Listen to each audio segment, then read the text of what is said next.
Bloomfield, Michigan, attorney and minister Urena Ricks Johnson from Ricks and Associates. With your host in Miami, Florida, attorney, minister, and registered nurse Rossi Williams from Rossi Williams Law Group. And with each week's hot topic, where the attorneys bring the fire. So save the date and follow now, so you won't miss one broadcast of the Attorneys TV show, live streaming every Thursday at 7:30 p.m. Eastern Standard Time on the Attorneys TV show channels on YouTube and Facebook, breaking down current events, no holds barred, with guests from across the nation, no topic off limits, all viewpoints welcome, and you can live chat during the show. Sign up for a text reminder when the show goes live by texting the word The Attorneys TV show to phone number 33222. Follow, watch, share, and comment. Don't miss this fire. And now, let's join the attorneys. Yes, here we are, everyone. Well, good evening, America. You know what time it is. It's Thursday, and it's the Attorneys TV show. So it is the Attorneys TV show Thursdays. Welcome. I am your host for tonight, attorney Rossi Williams of Rossi Williams Law Group here in Miami, Florida. And I have with me way out in West Bloomfield, Michigan, my dynamic co-host, attorney Urena Ricks Johnson. Can you greet our guest on tonight? Or I should say our viewers on tonight. Hello to our viewing audience. We have another great show for you. Thank you for tuning in with us. And we will say as well, happy pre-Thanksgiving, because the holidays are here and next Thursday will be Thanksgiving. Listen, we have an awesome show for you tonight. Please make sure you go ahead and share the show now, follow the show now, and also live chat throughout tonight's show by typing your comments on YouTube or Facebook as we live stream. Now, tonight we're dealing with this very important trial. I know you can't miss it. The Kyle Rittenhouse trial. Here we are about 3 days into jury deliberations and no verdict has been reached. And that's really what we want to break down tonight. Will there be a verdict or will there be a mistrial? You are the viewers, so we do want to hear from you on this as well. So let's lay the foundation here. Back in 2020, then 17-year-old Kyle Rittenhouse traveled from his home in Illinois to Kenosha, Washington, amid the protests which were active due to the police shooting of African-American Mr. Jacob Blake. Now, at the time, Rittenhouse carried with him an AR-15 rifle. And as I said, he was only 17 years old. During the time that he was in Wisconsin, Kyle Rittenhouse ended up killing 2 people. He shot them and wounding at least another by shooting. And for those actions, he then went on trial this year, starting November 1st, 2021. Now, on this past Monday, the jury began deliberations after both sides rested.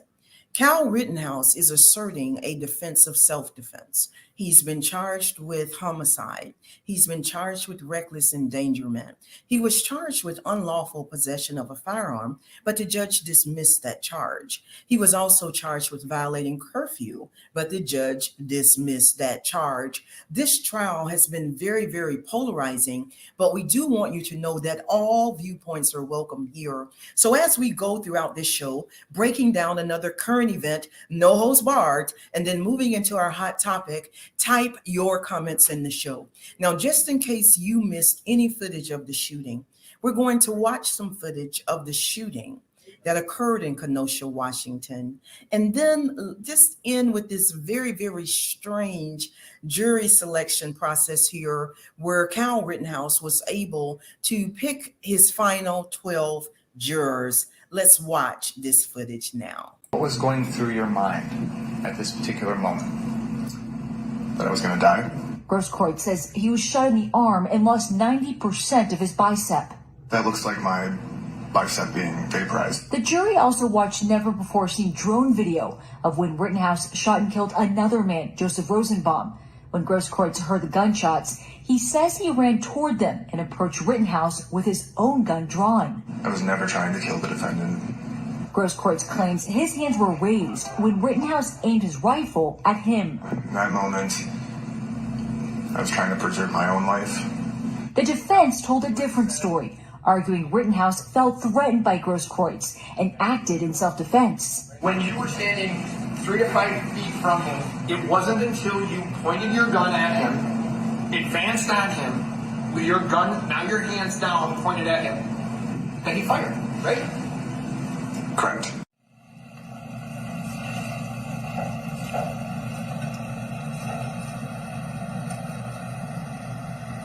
All of the jurors' numbers have been exhibited to the defendant, I believe. And they're paper clipped together now, and then please put them in the tumbler, and the bailiff will rotate it, and then the defendant will draw out 6 of the numbers. Well, this is what we're talking about tonight.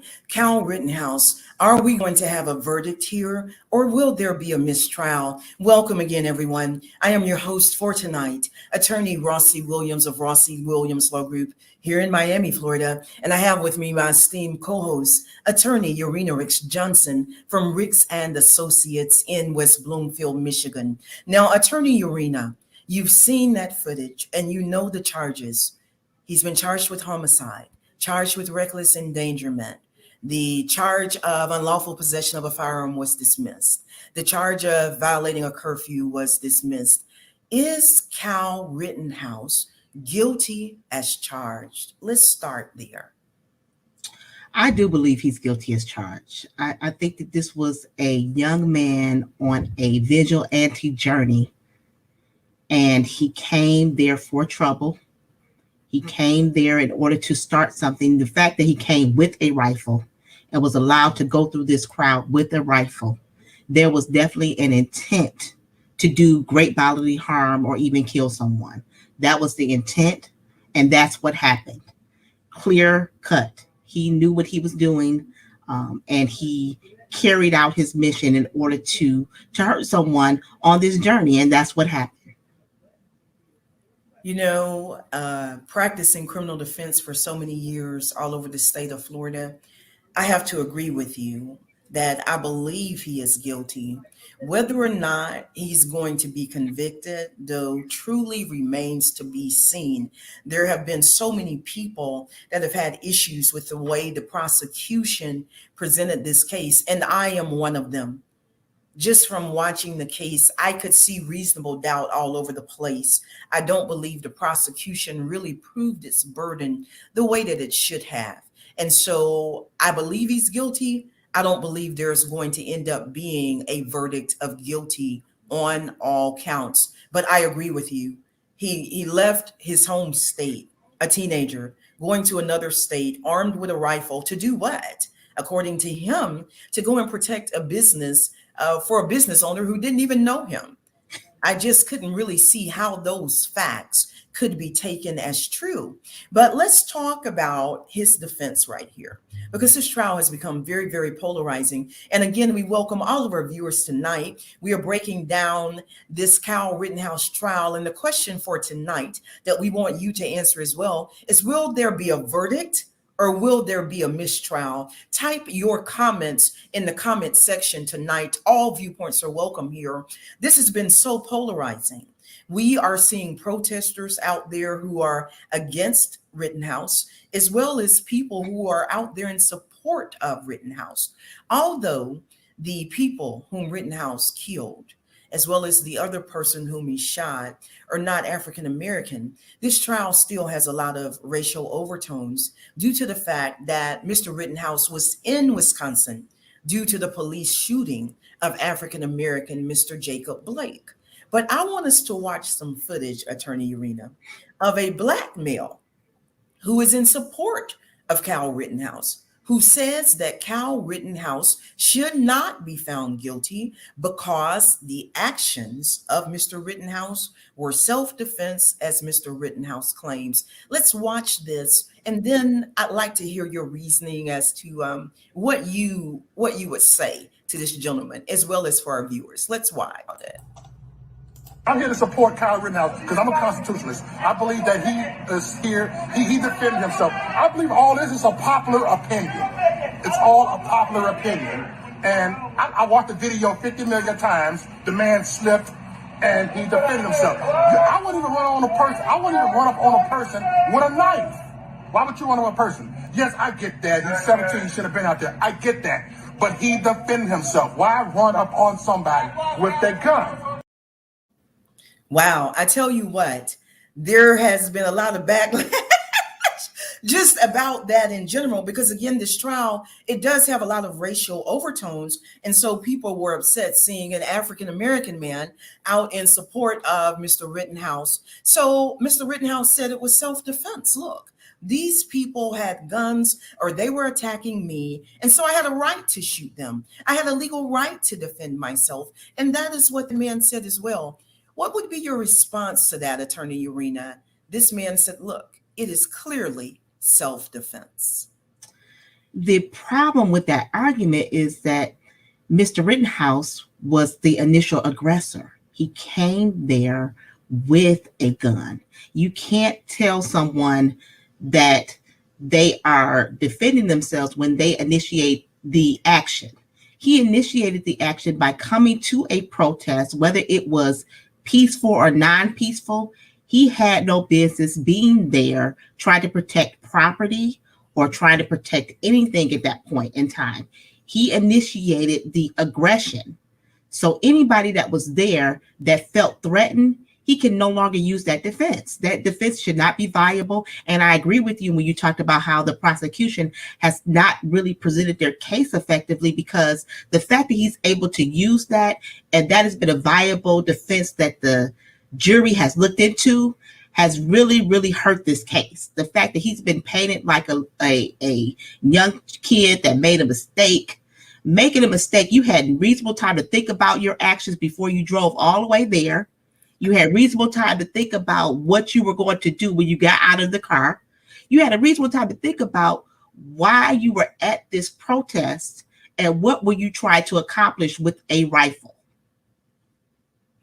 Awesome. And you know, you just really hit on so many points. Let me say this, viewers, the things that Attorney Urena may have, some of them may have even just gone over your head, but she was really, really hitting on so many elements in regard to a self-defense, affirmative defense. And to everyone coming on, we welcome you tonight to the Attorneys TV show. We are here as always on every Thursday at 7:30 p.m.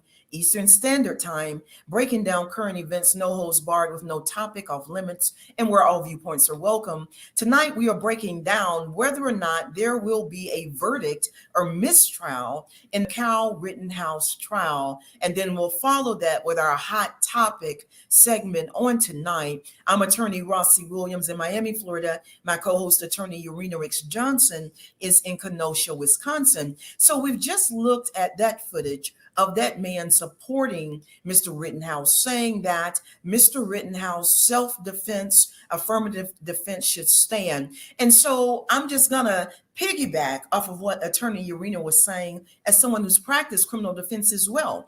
Most time, well, really, I would think almost everywhere, when you're asserting a self-defense argument, what you're saying is, I had the legal right to defend myself. Yes, I did. Whatever you're saying, I did, prosecutor. So in this instance, it would be, yes, I shot 2 people and killed them. And yes, I shot the other person, but legally I was justified. And so one of the things I loved about what you said, Attorney Urena, is that you brought up Mr. Rittenhouse being the initiator, because you can't really assert a self-defense argument legally if you are the aggressor. The aggressor has no right of self-defense. However, what Mr. Rittenhouse defense is asserting is, look, we know he came there armed. We really know he truly had no business there. And yes, he was armed, but even with self-defense, there could be a shift in who becomes the aggressor. And that's the argument they're trying to put forth, viewers, because Attorney Urena already knows this. You know, I already know this, but that's what they're trying to do. They're saying, look, even after he maybe came there and he maybe was the aggressor with some people, at the time that he encountered the people he murdered, well, they're saying the people he shot, and at the time he encountered the other person whom he shot but didn't kill, they were the aggressors. That is the argument of his attorneys. And we saw in court where the attorneys would stop the footage, doing what we call a frame by frame. Mm-hmm. And they would show, for example, that the victim who was able to testify on the stand, Attorney Urena, he had a gun in his hand. And they highlighted that for the jury. And then they questioned him. They cross-examined that particular victim. And they said, so at the time that Mr. Rittenhouse pointed his rifle at you, you were already standing over him and you had a gun in your hand, correct? And he answered yes. And then they said, so Mr. Rittenhouse did not pull his rifle, or point, I should say, his rifle at you until after you pointed a gun at him, correct? And the victim ended up saying yes. So the defense is doing they did a very good job. They did. Pointing holes. And I would be surprised if Mr. Rittenhouse is convicted on all of these counts. I do think there will be some, or there will be a mistrial. I mean, we're in the third day of jury deliberations over what seemed like a slam dunk case. Now, Mr. Rittenhouse testified in his own defense. And I will say, we're getting ready to watch that footage, that many people have mixed emotions about this. Some people feel this was very scripted. Others feel this was, very real and authentic from him. Let's watch, and everyone, you determine what you see here. Once I take that step back, I look over my shoulder, and Mr. Rosenbaum was now running from my right side, and I was cornered from in front of me with Mr. Zeminski, and there were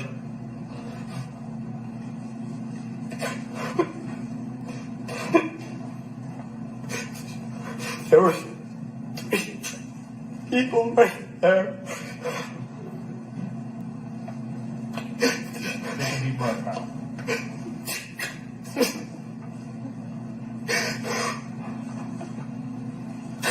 That's what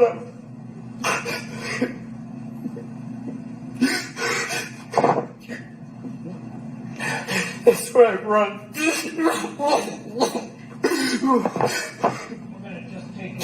Time for our break anyway. You can just relax for a minute, sir. We're going to take a break about 10 minutes, and please don't talk about the case during the break. Read, watch, or listen to any final thought. Well. I will tell you, when I saw that, I thought of my youngest sister who would make a comment when dismissing something of boy bye or girl bye. And I thought of my grandmother saying, sit your narrow bottom down. But since we are attorneys here on the Attorneys TV show, I'll deal with that legally. And so the question I ask you, Attorney Urena, is, was that compelling enough to sway the jury? I think that it was very compelling to the jury. I think that the jury actually was believing that he felt bad about what happened.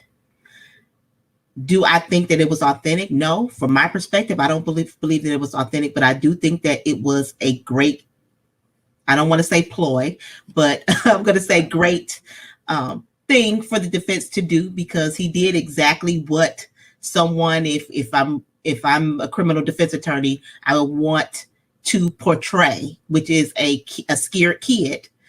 But my conflict with that is when were you scared when you were carrying this rifle? Because the portraying before that was very bold. So I just don't understand when the switch happened, that when you felt so felt like you were being attacked, because it seems like you had a great sense of boldness when you were going through that crowd. So to answer your question, I do believe that it will be compelling, and I agree with you. I think that we will not get a favorable verdict, or even a mistrial may happen as a result of the I can actually applaud the defense team for their legal strategy in this case. I totally agree with you. Defense lawyers, that's what we do. And I hesitated there because sometimes in civil matters, I'm on the side of the plaintiff, not always the defendant. Whereas in criminal matters, of course, I've always represented the defense. But as you said, defense work carries with it a strategy. And that was part of the strategy, I'm sure. It was to remind the jurors that he is a teenager. He's only 18 now. He was only 17 when this happened. Look at the little kid up there crying, jurors. Yeah. Would you really want to send him away to life in prison? This is a little kid. Now, if I was on the jury, I would not have bought it. I didn't see one tear. And I even saw him, as we saw in the footage, looking at the judge as if he's almost waiting for the judge to say something, because he's been informed that the judge is at some point going to say, oh, we need to take a recess or something like that.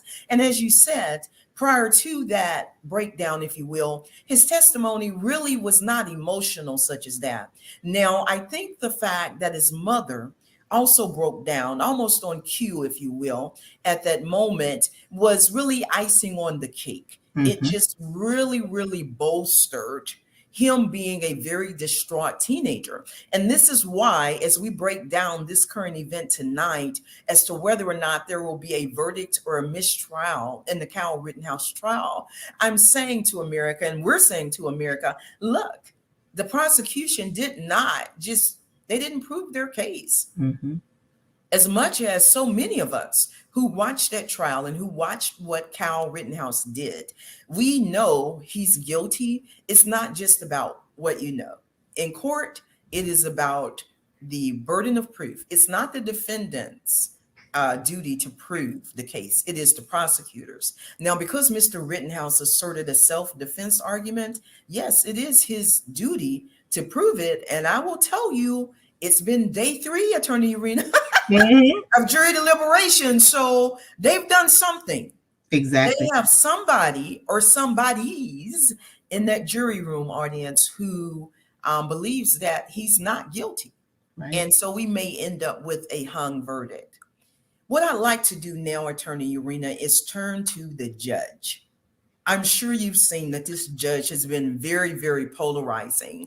There have been quite a few who believe that he had a racial bias even in this case, bringing up prior social media posts which he had made.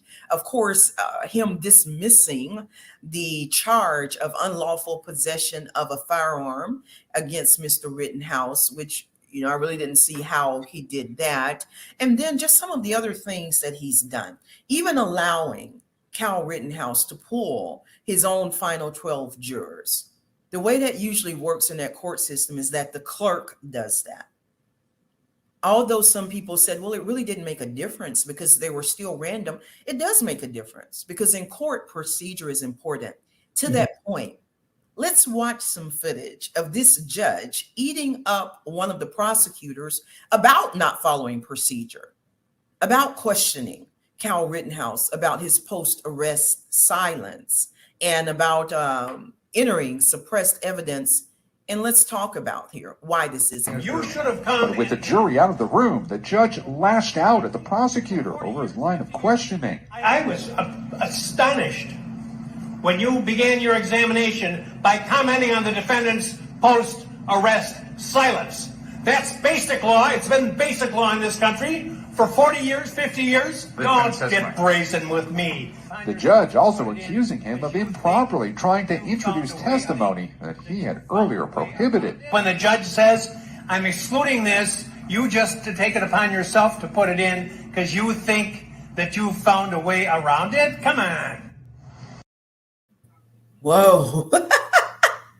I'm sure in your practice, you've seen some judges eat some attorneys up. Mhm. Again, welcome everyone and happy pre-Thanksgiving. This is the Attorneys TV show where we break down current events, no holds barred, usually with guests from across the nation. But as we're going into the Thanksgiving holidays, it is myself here tonight, Attorney Rossi Williams as your host, and then my esteemed co-host, Attorney Urena Rich Johnson in West Bloomfield, Michigan, and I am in Miami, Florida. So, Attorney Urena, that judge did not hold back. What was the importance? He talked about this prosecutor cross-examining Kyle Rittenhouse on Rittenhouse post-arrest silence. Why did that matter at all? Because it could bring in a swaying with the jury as far as, that part of it and what that meant. And if the judge has stated that that is not a part of what should be presented, then it could create a impression with the jury that would sway them in a way that would not make this trial go correctly. So in this situation, it seems like the judge is basically breaking down that is not applicable, or that is evidence that was not able to be presented. And the prosecution went on ahead and presented it because they probably thought from a strategic perspective that it was still applicable on whether this was a crime where someone felt in a way that that led to the fact of whether he was guilty or not. The silence, because sometimes silence can be golden, whether if you say something, whether that will be held against you or not. So in this situation, it seems like the judge is letting him know that was not applicable and that should not have been presented. And it seems like the prosecution did it anyway. Definitely. And under the Constitution, a defendant, has the right to remain silent, right? We have the right not to incriminate ourselves. So the fact that Mr. Rittenhouse remained silent after being arrested is not something you can bring up in a criminal trial at all. And I know the prosecutor knew that. And we saw that Mr. Rittenhouse attorneys, they moved for a mistrial based on this situation. And as you said, if the judge says it's not in, it's not in. You fight all of that before the trial audience and what we call motions in limine, right? You fight all of that as to what's going to be suppressed, what you can bring in, what you can't bring in. And if you don't like it, you can even do what we call interlocutory appeals, where you appeal the judge's ruling even while the trial is going on. But that judge was not playing.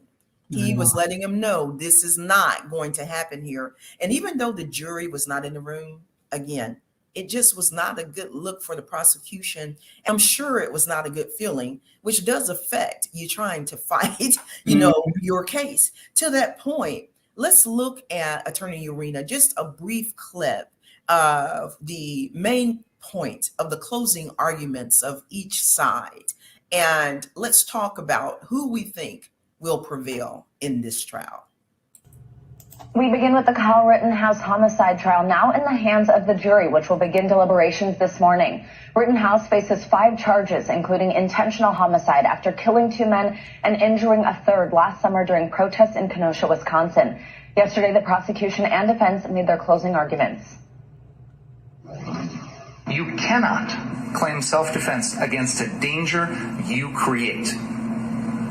That's critical right here. If you're the one who is threatening others, you lose the right to claim self-defense. Kyle Rittenhouse shot Mr. Rosenbaum because he was attacking Kyle. Every person who was shot was attacking Kyle. One with a skateboard, one with his hands, one with his feet, one with a gun. And this is really what everyone thought would have been a slam dunk trial. I mean, you have the defendant on footage out in the public, traveling from one state to another across state lines with an AR-15. He kills 2 people in broad daylight, a place where he really had no business being based on what he said he was there for. But we see those closing arguments. The prosecution is saying, look, he murdered 2 people, so he should be convicted of homicide.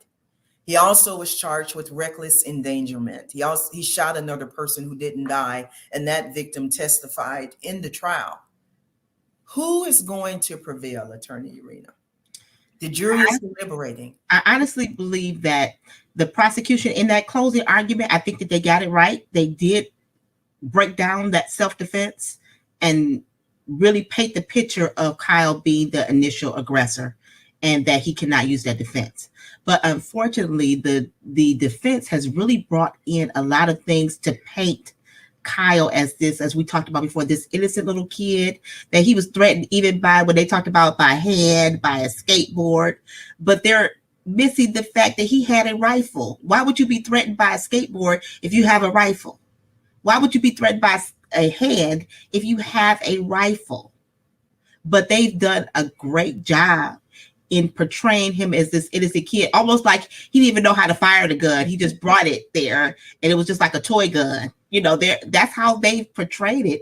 And unfortunately, in my opinion, they've been successful in painting him as this innocent little kid, 17 years old, that got in over his head, and that as a result of that, he should be acquitted of all charges. And unfortunately, I think that, as we stated before, that it's going to be either a mistrial or they're going to clear him of all those charges. I really have to agree here. For me, at this point, the side which presented the better argument is the defense. And I say that because we've gone through 3 days of jury deliberations in a case which should have been very cut and dry. So there's someone in there who's saying he is not guilty. And we may end up with a hung verdict here tonight. So I would have to go with the defense. If I didn't know anything about this trial and beforehand, and I just went on the basis of watching the trial alone, the defense presented the better argument very well, multiple times. And so if Kyle Rittenhouse is not convicted, it won't be because he's not guilty to me. It will be because the defense did what they were hired to do, and that was to defend him. Now, to that point, the defense has moved multiple times for a mistrial, including about the issues that the judge ate into the prosecutor about, as we saw earlier.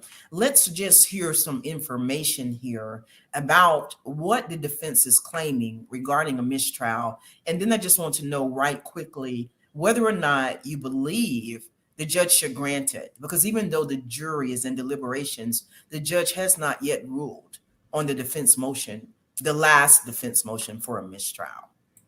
You mentioned today we got news of that motion that was filed. It was officially filed earlier this week, but it was a motion that was alluded to late last week and even earlier this week from the defense to declare a mistrial with prejudice. Now, we mentioned, and you heard, and you might have remembered that dramatic scene of the judge lashing out at the prosecution for some of the questions the attorney was asking Kyle Rittenhouse regarding his right to remain silent, or his silence after or before this trial. Well, the defense mentioned that in their motion, but they also made a new claim. They said that the prosecution didn't provide them with key evidence, with a high-definition file of that drone video of the actual shooting. They say they didn't get the high-definition version of it until this past weekend, which was just about 2 days, a day and a half before closing arguments. So they're accusing the prosecution of withholding evidence. They're also accusing the prosecution of malpractice by asking Kyle Rittenhouse those questions that, in their words, conflict with his constitutional rights. So, well, I will tell you, for me, I don't think the judge should grant it on those grounds. Definitely with the video, the defense allowed that video to go throughout the trial. They didn't make that kind of objection. They did object at one point, saying that it was some kind of contorted footage, but they also used this same footage and evidence themselves. So I don't see the judge granting a mistrial at this point, but who knows? If the jury comes back as a hung jury, he might not want to go through this again. What do you say about that? Will this be a mistrial? I tend to agree. I don't think it rises to the level of a grounds for a mistrial. I definitely think that the prosecution has been pushing the envelope, and I think that they've been kind of grasping at straws, especially with the constitutional, violation. And they knew from the beginning that was, his right to remain silent. But I think that they have been trying to strategically try to put things out there, and really, because I think that they probably anticipated that this was going to be a slam dunk.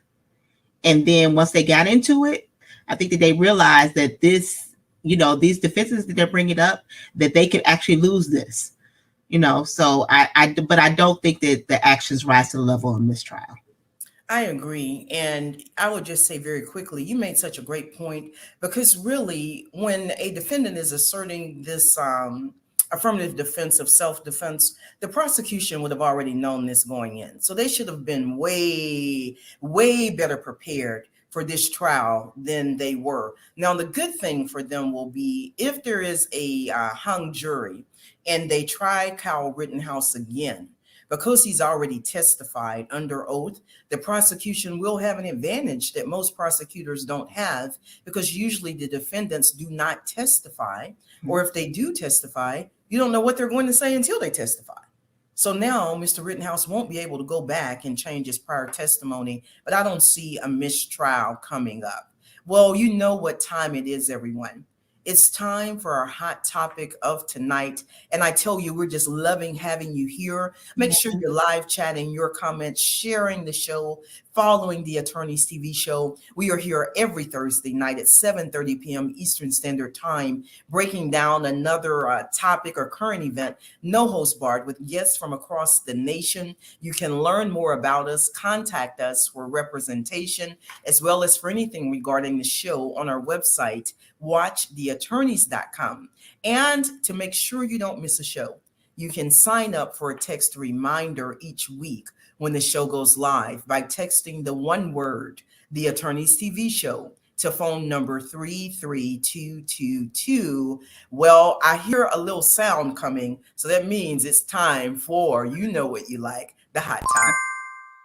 Get ready, get ready, get ready. It's time for our popular segment, our hot topic for tonight, where the attorneys bring the heat. Live chat with the show.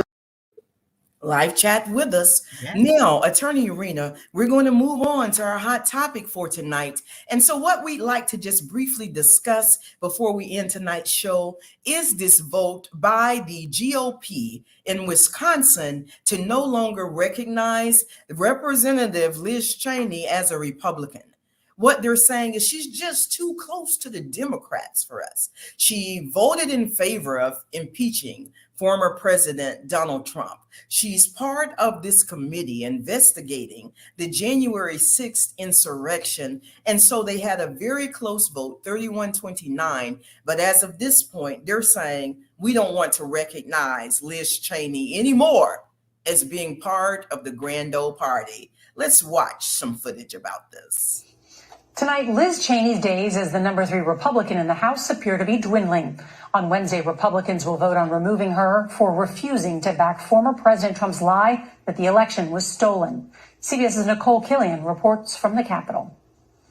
Tonight, a GOP aide tells CBS News they are 100% confident Liz Cheney will be removed from leadership. House Minority Leader Kevin McCarthy circulated this letter telling members to prepare for a Wednesday vote. It's clear that we need to make a change, he wrote.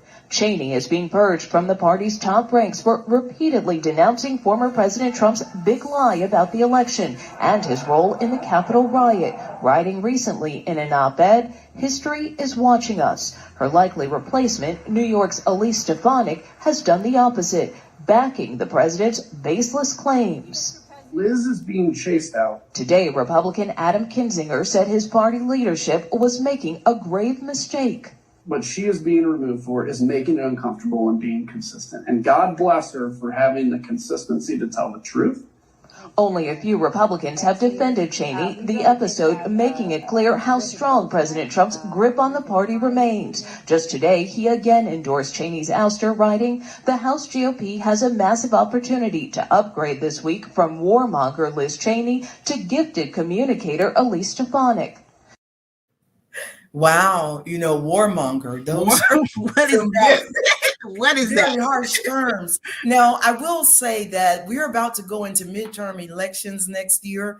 And here on the Attorneys TV show, we will be having candidates. We will be dealing a lot with elections. So everyone you do not want to miss, make sure you follow. If you're watching us on YouTube, press the subscribe button, and that will allow you to follow the show. If you're watching us on Facebook, make sure you follow. Whatever you do, don't miss this fire. Now, Attorney Urena, this is our hot topic, so we only have a few questions and a few minutes about this. I know that this is politics. The GOP is a political party, but are they really going too far in voting the way they did regarding Liz Cheney, based on the fact that she's not supporting former President Donald Trump as opposed to her overall work in the GOP? Yes, I totally agree. I think that this cancel culture has come over to the GOP. I just think that, we should be able to respectfully disagree when you're within a party, whether you're Democrat, whether you're Republican, whether you're independent, whatever. She does not believe in what Donald Trump is saying, and she should have that opinion, which is what most of America believes anyway. But what I'm saying is that it does not mean that she should be canceled just because, or removed because she does not agree with what he's been saying. I totally agree on that point. I understand that a lot of the Republican Party really is still very much attached to former President Mr. Donald Trump, and that may end up hurting them. It may end up helping them. But from my standpoint, neither party at this point really has the elections in a bag. I really think this is going to be up to the swing vote of the independents. I don't think Vice President Kamala Harris could come in and win the presidency if she ran at this point. I don't think Donald Trump would win, former President Donald Trump, Governor DeSantis, Governor Abbott. I believe that both parties better take a little time and do a little autopsy of themselves and get themselves together. Even in the footage we watched, if you notice, the reporter was saying the big lie, the big lie. I think Americans are tired of it from both sides. Yes. And we're saying, look, give us some substantive news. We don't want to hear this anymore. And so I think the GOP made a mistake here. I'd like to ask as well, since Representative Cheney is on the committee, which is investigating the January 6th insurrection, could these actions by the GOP end up hurting them in this investigation? What do you think? I think so. I think that it just really shows again that they're trying to hide something, and that they're really not trying to really look into what really happened on that date, and they're trying to really cover it up. I think it just exposes even more the corruption and what's really been going on behind the scenes. And I agree with you. I think the party needs to evaluate itself and really pick a candidate that's worth backing. Totally. And I know a lot of you may not agree with me, and that's okay. Just type your comments in the comment section with us. But Kamala Harris is not that candidate. Donald Trump is not that candidate. Both parties need to do something different. We welcome everyone. This is the Attorneys TV show, where every week on Thursdays at 7:30 p.m. Eastern Standard Time, we break down current events, no holds barred, with guests from across the nation. There is no topic off limit, and all viewpoints are welcome here. Tonight, we've been breaking down, first of all, the Kyle Rittenhouse trial, whether or not there will be a verdict or we're going to be seeing a hung jury. And now we're dealing with our hot topic segment, which you love, which was the recent vote by the Wisconsin GOP to no longer claim Liz Cheney as a Republican. So make sure you follow the Attorneys TV show on YouTube and Facebook. Make sure you sign up to get a text reminder each week when the show goes live on Thursdays at 7:30 p.m. Eastern Standard Time by texting the one word, the Attorneys TV show, to phone number 33222. Make sure you share the show, but whatever you do, don't miss this fire. We have some awesome shows coming up for you as well, and some awesome guests. Now, before we leave tonight, both Attorney Urena way out there in West Bloomfield, Michigan, and myself, Attorney Rossi over here in Miami, Florida, are ministers. And every show we do a very brief inspirational prayer with you because we want you to leave more encouraged than when you came. Let us pray. Lord, we come tonight and we give your name the thanks. Lord, as we go into this holiday season, we know that this is a time for some people that this will be the first Thanksgiving without their loved ones. Many have lost their loved ones due to COVID. Many right now are depressed. Many are dealing with financial issues. Many, God, are dealing with just so many situations, issues in the schools, issues in the home, issues on the job, and they may seem as if they can't make it. But tonight we come praying for them, that you would bless them, encourage them, and love on them. You would bless them, encourage them, and love on them. You would validate the worth of their humanity, and that you would open the windows of heaven and bless them such as they never have received before. Deliver, save, and set free. Give joy, consolation, and restoration and reconciliation. Do, God, what only you can do, and that is the impossible. In your name, we receive it. And we thank you for every guest, every viewer, every host, every person connected with this show. In Jesus' name, amen. Amen. Oh, come on and just tell them amen. Amen. Into preaching. Now, listen, next Thursday is Thanksgiving. Yes. We won't be here, so we wish you a very, very happy Thanksgiving. Yes, happy But Thanksgiving. coming up in December, let me give this announcement, Attorney Urena, and we're going to end. We want to showcase you, our viewers. So what we're asking you to do is that if you have a child or someone age of 12 years old or under, to send us a video, no more than 3 minutes, of them performing some kind of talent. They can sing, dance, recite poetry, whatever it is that they do, paint, be a comedian, just make us laugh. You can go to our website, watchtheattorneys.com and send it, or you can just go on our Facebook page, The Attorneys TV Show. You can tweet and just hashtag The Attorneys TV Show, and we will be watching, and we want to showcase and highlight you throughout the month of December. We want you to be encouraged. So send us what your children are doing and send us what you and your family do over the Thanksgiving holidays. You don't have to be 12 years old for that. And we're going to be highlighting different videos throughout the show. Our very first show in December, we do have a special guest who will be singing for us. I'm not going to tell you what he's singing, but little PJ is going to be singing. You'll learn more about him. So this is the Attorneys TV Show. Every Thursday, America, we're breaking down current events, no holds barred. And we welcome you to tune in with us, live chat, follow, share. This is the only place where there is no topic off limits, but all viewpoints are welcome. That's right. Have a wonderful Thanksgiving. I am Attorney Ross C. Williams in Miami, Florida. Good night. Attorney Urena, can you tell them good night? Good night, everyone. Thank you for tuning in with us. We'll see you the first Thursday in December on the Attorneys TV Show. Yes, you've just watched another exciting episode of the Attorneys TV Show, breaking down current events, no holds barred, with guests from across the nation and no topic off limits. With your host in West Bloomfield, Michigan, attorney and minister Urena Ricks Johnson from Ricks and Associates. With your host in Miami, Florida, attorney, minister, and registered nurse Rossi Williams from Rossi Williams Law Group. And the highly popular segment before the end of the show, the attorney's hot topic for tonight. So make sure you don't miss one dynamic broadcast of the Attorneys TV Show, live streaming every Thursday at 7:30 p.m. Eastern Standard Time on the Attorneys TV Show channels on YouTube and Facebook. And sign up to get a text reminder when the show goes live each week by texting the one word, the Attorneys TV Show, to phone number 33222. We'll see you next Thursday when the attorneys break down another current event with guests from across the nation and where all viewpoints are welcome to live chat during the show. The Attorneys TV Show Thursday.